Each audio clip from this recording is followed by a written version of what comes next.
Ini pernah direncanakan oleh suami istri di masa lalu, dituliskan di dalam kitab yang sangat populer. Persoalannya, begitu ibunya mengandung, istrinya mengandung, lahir anaknya usia 2 tahun, maaf, mereka punya rencana, anak ini insya Allah kita akan didik jadi lebih baik, keluarga kita lebih baik, anak ini akan jadi ulama. Qadarullah usia 2 tahun ayahnya meninggal. Ini kisah nyata. Ibunya ingat, saya tetap pertahankan untuk berubah jadi lebih baik, walaupun ayah tidak ada, saya single parent, saya rawat anak ini sebaik-baik. Usia 4 tahun anak ini, maaf ya, terkena penyakit buta permanen. Hijrah tidak akan sepi dengan ujian. Suami meninggal, single parent, anaknya kemudian buta permanen. Apa yang dilakukan oleh ibunya? Ibunya tetap berpedoman, Allah pasti akan berikan yang terbaik.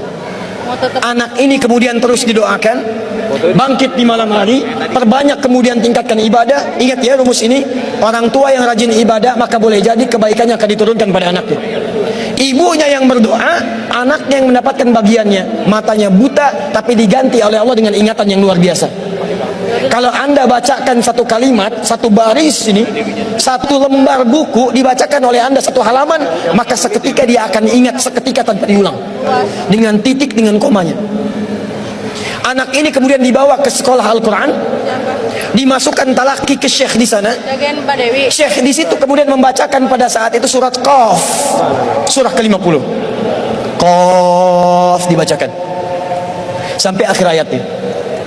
Anak ini anak yang paling kecil teman-teman, mata buta, nggak bisa ngelihat. Teman-temannya berada di atasnya usianya, ada yang 6 tahun, 7 tahun, dia 4 tahun.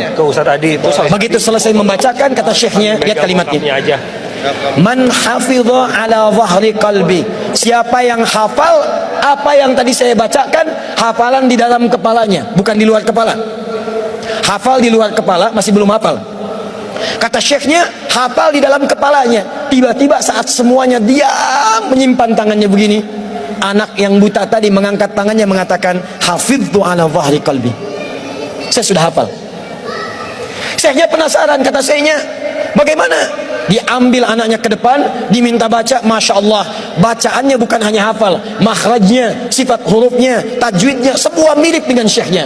Kata syekhnya, minal an tadrusul hadis, dari sejak sekarang ananda mesti belajar hadis, karena Quran itu dijamin kemudahannya, hadis yang tidak ada jaminan. Anak ini secara singkat, tinggal 1 menit, pulang ke rumahnya, diantar oleh asisten rumah tangga ibu tadi. Begitu nyampe di rumahnya, wajahnya gembira, mengatakan pada ibunya, Ummi, ibu, tadi saya dipuji oleh saya begini, ada kejadian begini, saya seperti ini. Kata anak ini, minal an uridul hadis, ma, sekarang saya pengen belajar hadis. Kata ibunya, ya bunayya iktafi bil Quran, anakku sayang, kamu punya keterbatasan, supaya kamu nggak capek sekarang Quran dulu, baru setelah itu hadis. Kata anaknya, lah, dia percaya pada gurunya, dia percaya pada keyakinannya, dia katakan, ma, saya pengen belajar hadis. Dia tinggalkan ibunya sambil meraba jalan begini ke kamarnya. Perhatikan baik-baik. Begitu ibunya melihat, ingat kemudian dengan suaminya, ingat tentang rencana mereka, ingat tentang mereka punya rencana masuk surga bersama-sama. Teman-teman, ibunya langsung masuk ke dalam kamar, dia bentangkan sajadahnya di mihrabnya, dia salat 2 rakaat, dia bermohon kepada Allah. Saat sujud itulah dia tumpahkan segala keinginannya. Perhatikan kalimatnya. Rahasianya ada di Quran surah ke-17 ayat 110 sampai dengan 111, paling kanan sebelah atas. Ya Allah yal basir, yalladzi ala kulli syai'in qadir, a'id basirat ibni. Saya mau akhiri. Ketika tumpah air matanya, dia katakan, ya Allah yang maha melihat, mohon kembalikan penglihatan anak saya.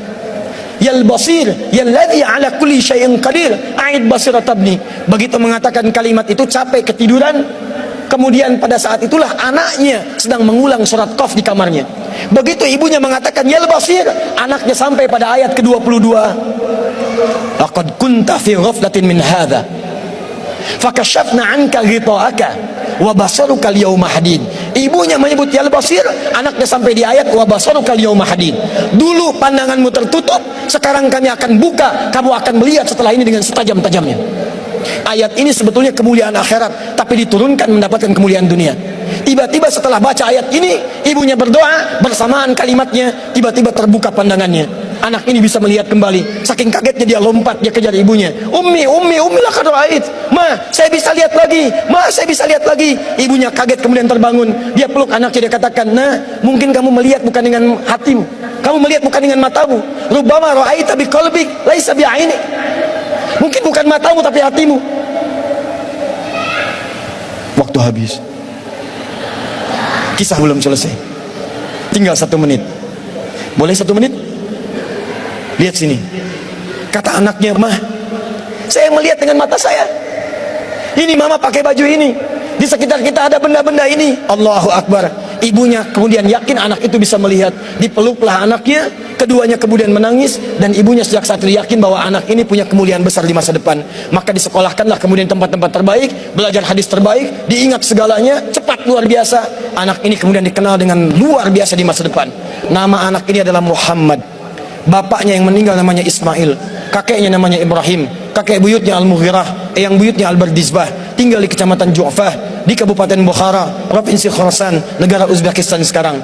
Kelak di kemudian hari, dia dikenal dengan nama daerahnya Bukhara, dengan Al-Bukhari. Itulah kisah Imam Al-Bukhari.